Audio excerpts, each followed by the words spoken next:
En RCR presentamos Hablemos de Políticas Públicas, con la conducción de Gustavo Nakamura.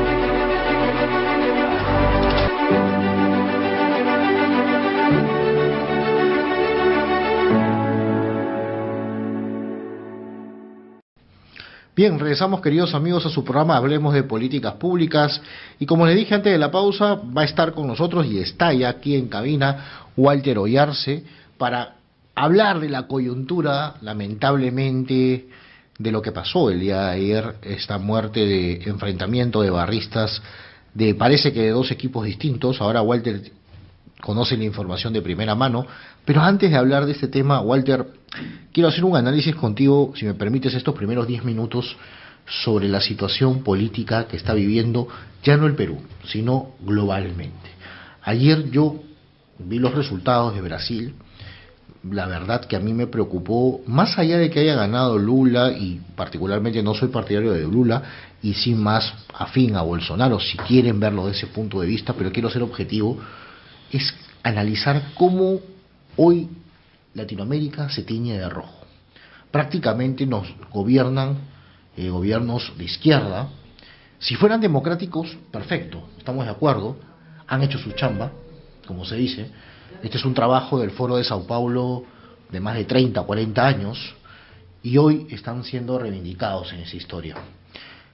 Pero me parece burdo que algunos políticos peruanos, y voy a decir con sus nombres si me permites, y de ahí ya tú te dejo la reflexión, y yo puedo decirlo porque, disculpen, voy a ser claro, la señora Verónica Mendoza no se pronuncia por Pedro Castillo, y ayer le devolvieron los megas, y sí tuiteó favoreciendo, felicitando al señor Lula da Silva. O sea, la otra ex congresista o candidata al Congreso como la señora Lucía Albites, que tiene todo el derecho de ser de izquierda y tiene todo el derecho de postular por el partido que ella crea de izquierda, pero después que ganó Pedro Castillo y no les dieron la chamba correspondiente, al parecer, se retiraron. Y no dicen nada de la corrupción que vive en este país, pero sí felicitan a Lula. Y así sucesivamente. Pero también, ¿sabes qué me sorprendió, Walter? Y ahí lo cierro, es al otro lado, ¿no? Ahora se fregarán ustedes, pues, brasileños, no supieron elegir, la culpa lo tiene el otro. Siempre la culpa lo tiene el otro. Y no nos estamos mirando qué estamos haciendo. ¿Cuál es tu reflexión, un poco ya nosotros dejando la política local, de lo que está pasando en Latinoamérica, crees tú? Bueno, en primer lugar, un abrazo a toda la gente que nos ve, que como siempre he dicho, agradezco a Gustavo de haberme permitido estar en contacto con ustedes, ¿no? Estoy segurísimo que es un público que es consciente y que desea crear una ciudad, una sociedad donde podamos desarrollarnos y crecer en paz, ¿no? O sea, entonces, un abrazo para todos ustedes y nuevamente, Gustavo, muchas gracias por darme esta oportunidad. Mira, la respuesta a tu pregunta, y quiero comenzar contándoles una anécdota, ¿no? Yo conocí, a raíz del asesinato de mi hijo y comencé a trabajar con jóvenes, conocí un venezolano que se llamaba Jairo Zuleta, que en paz descanse. Jairo era músico y con él comenzamos a hacer algunas actividades, algunos ejercicios con los jóvenes sobre la música. Y él un día me dijo lo siguiente, que en realidad es una lección que todos los días la escuchamos con los millones, más de 1 millón de venezolanos que están acá. Él me decía así lo siguiente: Walter, me dice, Hugo Chávez no fue un castigo de Dios, fue el resultado de una clase oligárquica, una clase política oligárquica, indiferente, corrupta, que creó las condiciones para que llegue Hugo Chávez, nos ofrezca el cielo y nos instale el infierno. O sea, yo me quedé clarísimo. Y después, algunos años después, conversando con un político connotado, le dije, ¿por qué tenemos nosotros ahorita al presidente Castillo en el Palacio de Gobierno? Entonces dijo, sí, por el odio a Keiko, el odio. No, le dije, porque ya la población se ha cansado de una clase política que no ha atendido las necesidades de un sector muy importante de la población, y efectivamente hemos tenido un país en bonanza por todo el potencial que nosotros tenemos. Entonces, mira, ¿qué es lo que está ocurriendo en todo Sudamérica? Que la clase política que debió, digamos, abanderar esto del digamos, los beneficios del trabajo, las libertades, la democracia, no ha trabajado en crear esa conciencia y ha dejado ese espacio hacia la otra corriente ideológica que ha ido avanzando con este trabajo en las aulas, en las universidades, de tal manera que vemos estos resultados que para muchos, para mí particularmente me parece ilógico, no es aceptable, pero sí es el resultado de eso, ¿no? Entonces, ¿cuál es la política que están instaurando, que nos están vendiendo como una salida? Una política que no ha tenido éxito en un solo país en la historia, en el mundo. No hay uno, ni siquiera una ciudad que podamos decir que con esta política ha salido adelante, al contrario. Pero ¿por qué llegan a eso? Porque la gente que predica esto, como tú has mencionado, pues a Verónica Mendoza, entre ellas, ¿no? Es gente que predica la salvación o la atención de necesidades sabiendo que no lo van a hacer. Lo que estamos viviendo ahora en el Perú es una demostración. Vemos todos los días en televisión que sale y promete que vengo acá porque acá necesitamos colegios, necesitamos carreteras, necesitamos agua, y no ha hecho una sola obra de ese tipo en un año. Entonces, pero la gente, lamentablemente, ante una situación, por uno de los muchachos con los que yo trabajé, no lo saqué, sino él salió porque entendió lo que yo le decía. Un día me dice: Walter, yo sé que tú no estás de acuerdo con esto, pero yo estoy apoyando, a esta corriente. Y yo le decía: mira, esa es tu decisión. Yo te he enseñado a que proceses, a tomas decisión, pero date cuenta si te están engañando. Entonces él me dijo: Walter, lo que pasa es que el otro lado no me ofrece nada. Por lo menos me ofrece la esperanza. Y eso es lo que lamentablemente esta gente a lo largo de casi todos los países de Sudamérica es lo que ha hecho. Ha engañado a la gente aprovechándose de las necesidades que tienen, ¿no? Y ofreciéndole un futuro que no lo han logrado, vuelvo a repetir, en ningún país, ni siquiera una ciudad. Mira, Walter, yo suscribo lo que acabas de decir, ¿no? La frase de este hermano venezolano que te dijo esta frase es para hacernos reflexionar sobre la clase política en general, la mal llamada clase política, ¿no? Porque yo creo que clase política no, el servidor político yo lo llamaría. La política es el arte de negociar, de consensuar y llegar a fines concretamente, llegar a fines para la calidad de vida del ciudadano, gobierno local, gobierno regional, gobierno nacional. El hecho de que tú seas congresista, regidor, alcalde no te da que seas más que otro, al contrario, estás al servicio del otro. El día que entendamos que esa no es una política social, ¿eh? Eso es claramente una política de derecha, señores. Si alguien entiende el ABC de lo que es una política, una doctrina social de la Iglesia, por ejemplo, los que predicamentan mucho sobre esto, el otro es más importante. Y voy a la esencia de lo que decía Martin Buber, un filósofo personalista. No hay un yo sin un tú. O sea, no existe si no está el otro. El día en que entendamos en política que necesitamos del otro para hacer política incluso, las cosas cambiarán. Pero lo que ha pasado es lo que tú estás diciendo.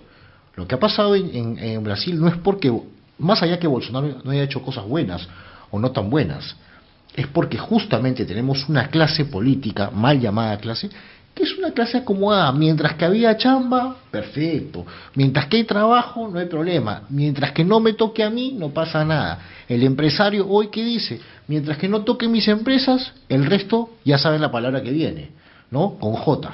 Eso es lo que está pasando. Eso es lo que está pasando. Vivimos una desidia, pero claro, el trabajador de esa empresa gana menos, o gana igual y ya no le alcanza.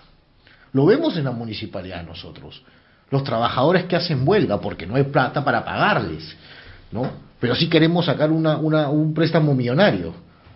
Pues ya adelanto mi voto que no va a ser en contra de esa cosa, así que lo proponen, pero y así sucesivamente, ¿no? Gastamos en opulencias, pero no gastamos o invertimos en las personas. Entonces, es un discurso que ha quedado vacío y el otro vende esperanza, lucran con su esperanza, los engañan, y los vuelven a utilizar.